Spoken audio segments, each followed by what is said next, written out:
తమిళనాడు ముఖ్యమంత్రి ఎవరు? ప్రపంచమంతా విజయ్ పేరు చెప్తుంది. అక్కడి సీఎంఓ అధికారులు మాత్రం స్టాలిన్ పేరు రాస్తున్నారు. ఎస్, ఇది నిజం, అక్షరాల నిజం. ఐ న్యూస్ స్క్రీన్ పై మీరు ఆ ట్వీట్ ని చూస్తున్నారు.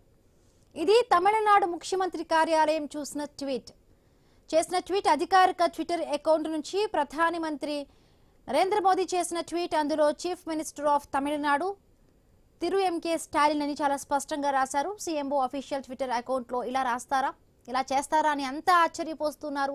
ఇక ముఖ్యమంత్రి విజయ్ స్థానంలో స్టాలిన్ పేరు ఉండడంతో ఆయన అభిమానులు షాక్ తిన్నారు. ఇదేమీ నిర్లక్ష్యం అంటూ కూడా మండిపడుతూ ఉన్నారు. తమిళనాడు ముఖ్యమంత్రి కార్యాలయ అధికారులపై తీవ్ర విమర్శలు వస్తూ ఉన్నాయి. ఒకవేళ పొరపాటున జరిగి ఉంటే సరి చేసుకోవాలి కదా, ఆ తప్పును ఎలా వదిలేస్తారు అంటూ కూడా ప్రజలు మండిపడుతున్నారు.